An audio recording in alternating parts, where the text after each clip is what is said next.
Salut, si vous débutez dans le monde du maquillage permanent et que parfois vous avez l'impression d'être un peu perdu, eh bien, vous êtes au bon endroit. On va décortiquer ensemble ce qui compte vraiment pour réussir et ça va bien au-delà de ce qu'on voit en surface. On commence avec cette phrase parce qu'elle est hyper importante. Ce sentiment d'être seul face à ses doutes, à ses erreurs. C'est complètement universel quand on commence. Croyez-moi, ces peurs, je les connais par cœur. Et le but aujourd'hui, c'est justement de vous donner quelques clés pour les surmonter un peu plus vite.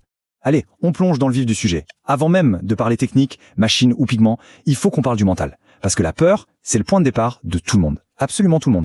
Est-ce que ça vous parle, ça? Cette petite voix dans la tête qui murmure « Et si je rate? Et si je fais une bêtise irréversible? Est-ce que j'en suis vraiment capable ?» C'est le dialogue interne de quasiment toutes les personnes qui débutent. On va le déconstruire ensemble. Ah, cette liste, c'est du grand classique. La peur que la couleur vire au gris ou à l'orange, on l'a tous eu. Cette impression que la main tremble un peu, qu'elle n'est pas sûre. La peau qui semble être une science ultra complexe.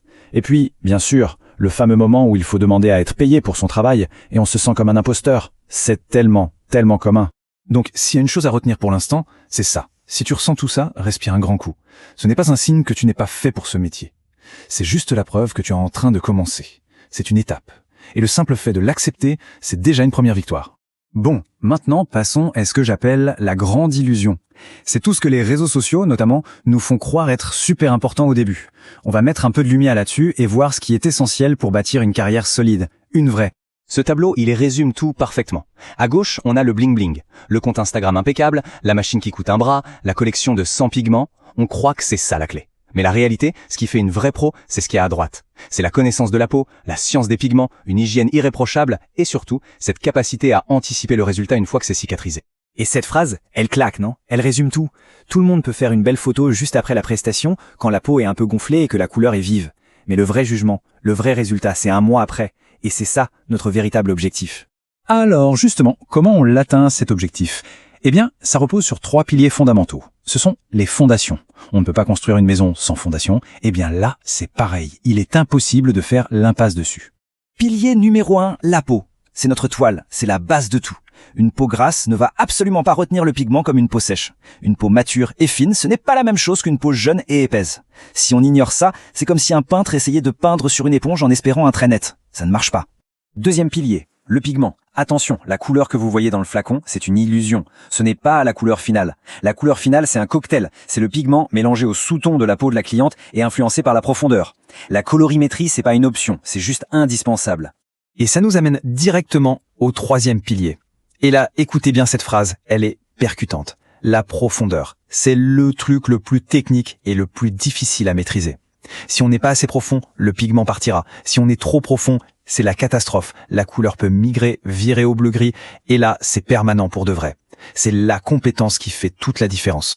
Ok, maintenant qu'on a posé les bases solides, on va parler des pièges, des erreurs classiques que presque tout le monde fait.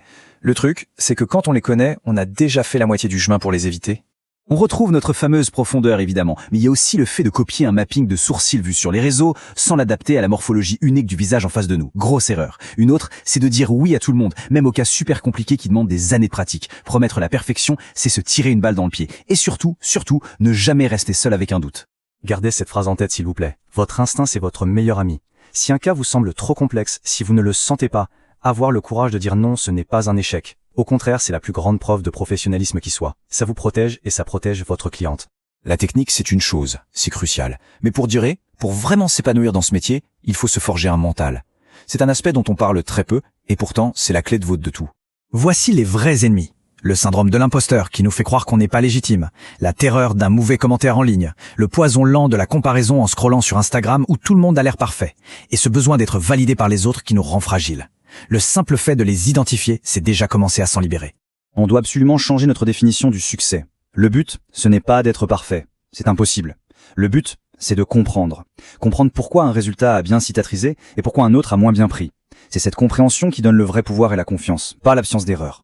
Et pour finir, un peu de réalisme. C'est un métier qui est difficile. On ne pourra pas satisfaire tout le monde. Certaines poses sont de vrais défis. Tous les résultats ne seront pas dignes d'une photo parfaite. Et c'est normal. Votre plus grande force, votre meilleur atout, ce sera toujours l'honnêteté, envers vous-même et envers vos clientes.